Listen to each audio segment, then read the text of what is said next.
E o ministro Luiz Edson Fachin, do Supremo Tribunal Federal, revogou nesta segunda-feira a decisão liminar que determinou o compartilhamento de dados entre as forças-tarefa da Operação Lava Jato no Paraná, no Rio de Janeiro e em São Paulo, com a Procuradoria-Geral da República. Fachin é o relator da ação e revogou decisão do presidente da Corte, ministro Dias Toffoli, que havia autorizado o compartilhamento. No dia 9 de julho, Toffoli atendeu a um pedido da PGR, que relatou ter enfrentado resistência ao compartilhamento e à supervisão de informações por parte dos procuradores da República. Pela decisão do presidente do STF, as forças-tarefa deveriam entregar todas as bases de dados estruturados e não estruturados, utilizadas e obtidas em suas investigações por meio de sua remessa atual e para dados pretéritos e futuros à Secretaria de Perícia, Pesquisa e Análise do Gabinete do Procurador-Geral da República. Na decisão desta segunda-feira, Fachin determina que a ordem tem eficácia retroativa. Na prática, isso significa que eventuais dados compartilhados não poderão mais ser acessados pela PGR. A Procuradoria-Geral da República vai recorrer da decisão de Fachin. Ainda não está definido se o recurso será direto para a segunda turma do Supremo Tribunal Federal, da qual Fachin faz parte, ou direto ao plenário. Vale lembrar, integram a segunda turma, além de Fachin, os ministros Carmen Lúcia, Celso de Mello, Gilmar Mendes e Ricardo Lewandowski. Assim que a gente começa a nossa conversa hoje, então, Zé Maria, queria ouvi-lo a respeito dessa decisão do ministro Edson Fachin. Representou uma derrota para o Procurador-Geral da República, Augusto Aras, é isso, Zé? Foi sim. Olha, esta é uma estranha história que envolve ciúmes, a velha e conhecida inveja e uma disputa interna no Ministério Público Federal. O Procurador-Geral da República decidiu buscar na Força Tarefa de Curitiba, na Lava Jato, dados que ele achava que não tinha. Todo mundo sabe que informação é poder e ele estava exatamente em busca de poder. Essas informações da Lava Jato são do próprio inquérito e isso indica que fica por conta dos investigadores. A hierarquia do Ministério Público não existe, ou seja, não há um procurador que mande mais do que o outro numa operação. O que há é uma hierarquia administrativa e o procurador-geral é apenas um gestor desta hierarquia. E eles mandam aqui nesse prédio redondo espelhado de Brasília. O que aconteceu foi o seguinte: o grupo da lista tríplice sempre mandou no Ministério Público. Veio o presidente Jair Bolsonaro e indicou um fora da lista tríplice, Augusto Aras. Então há essa disputa interna na Procuradoria-Geral da República. Aí envolve cargos, indicações, poder de gestão, e não é pouco poder. O Ministério Público é uma espécie de quarto poder. A Constituição definiu um papel de tamanha, vamos dizer, isenção e possibilidade de fazer o próprio orçamento, independência administrativa, que ficou o Ministério Público quase como um poder. Não é integrante do judiciário, é uma condição especial, mas a Constituição quis deixar assim, daí esta falta de possibilidade aí de hierarquia. E aí o procurador-geral Augusto Aras porque quis ter acesso. E mandou lá em junho uma subprocuradora Lindoura, o nome dela é Lindoura Araújo, e ela foi até Curitiba e copiou dados. Isso provocou um debate muito forte. Os procuradores de Curitiba chegaram a representar na corregedoria do Ministério Público. A partir daí, a disputa virou jurídica. E durante o recesso dos tribunais superiores, não existe mais aquele recesso forense de antigamente, agora só nos tribunais superiores, Dias Toffoli, como plantonista, deu uma liminar. Augusto Aras, mais do que depressa, mandou copiar os dados da Lava Jato. Ele mesmo ficou assustado, é um volume muito grande, sim. O pessoal trabalhou muito. E com isso, pode interferir o Procurador-Geral em investigações do Rio de Janeiro, São Paulo e Brasília, além, evidentemente, de Curitiba. É esse o cenário desta disputa interna no Ministério Público que pode atingir a Lava Jato. Olha, Vitor, a grande desconfiança é de que o Ministério Público lá em Curitiba estaria investigando os presidentes da Câmara e Senado, e com nomes trocados ou reduzidos, né? E é isso que o Procurador-Geral busca nesses dados, mas ainda não está comprovada essa situação. A decisão do Fachin pode levar o assunto para o plenário do Supremo Tribunal Federal, né? São duas decisões diferentes e o certo mesmo seria levar para o plenário do Supremo. Você, Fiuza?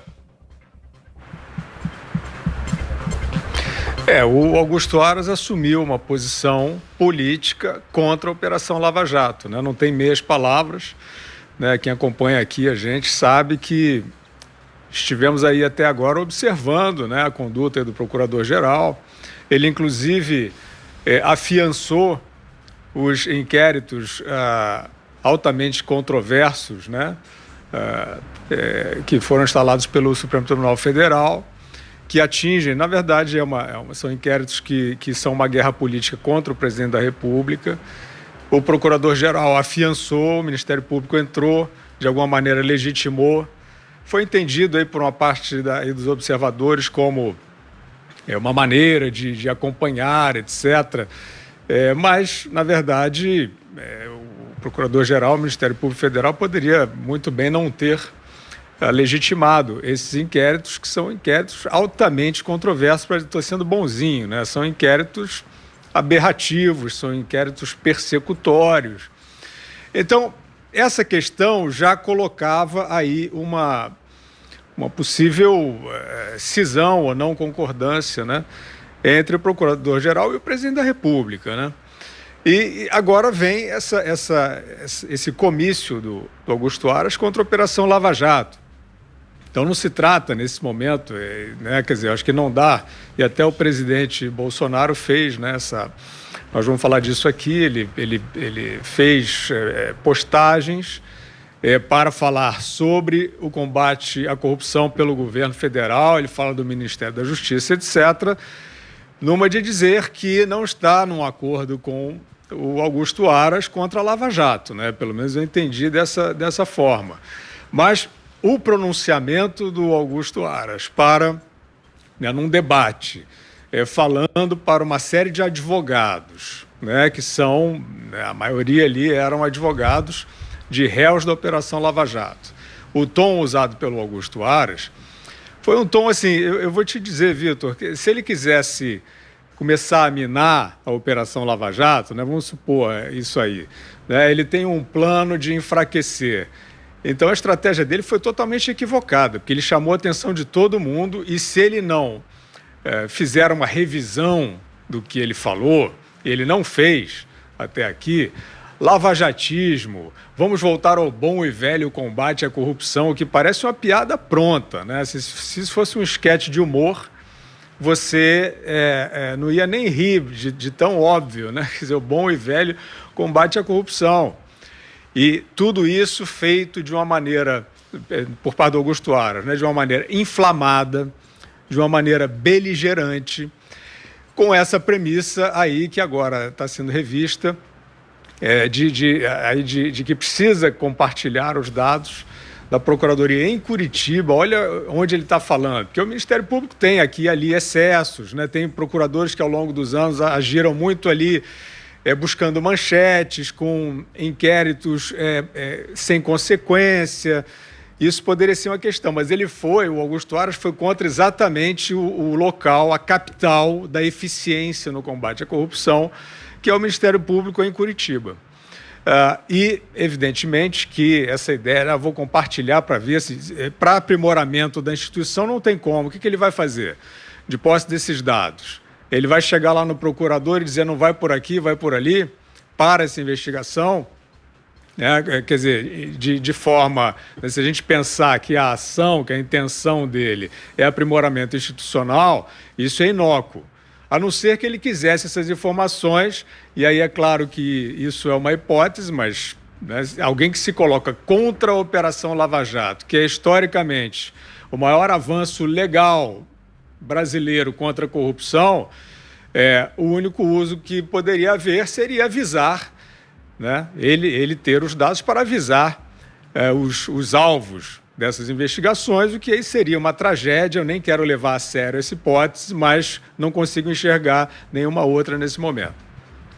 Diga, Augusto. Bom, se o Augusto Arce tivesse limitado a pedir acesso, a solicitar acesso a esse material, então se ele fizesse isso discretamente, já seria um erro.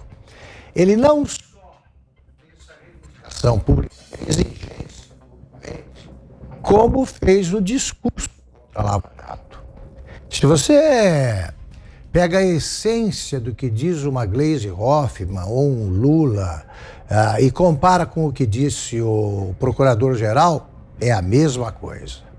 Eles acham que a Lava Jato foi uma operação feita para prender determinadas pessoas, quando ela, na verdade, chegou ao Petrolão quase que por acaso. Ela nasceu para investigar lavagem de dinheiro. O comportamento, o resultado, o saldo da Lava Jato é altamente positivo. Mudou o Brasil. Mudou o Brasil de tal forma que, apesar daquela barulheira imbecil feita pelo Glenn Greenwald e os seus asseclas, ninguém mais lembra disso. Ninguém mais lembra disso porque ficou claro que o que eles conversavam, se é que houve aquela troca, se não foi de mensagens, se não foi editado, eles conversavam que conversam todos os promotores com todos os juízes em todas as comarcas. Eu sei disso porque um irmão meu, ele foi promotor, naturalmente discutiu um caso com o juiz até para que eventualmente pedisse a absolvição do réu. O promotor não é necessariamente o acusador, o procurador, o Ministério Público. Ele pode pedir absolvição por falta de provas. O que houve é o seguinte: o Brasil descobriu, e gostou disso, que todos são iguais perante a lei. Se as pessoas encarregadas de apurar, de investigar e de julgar tiverem coragem para tanto.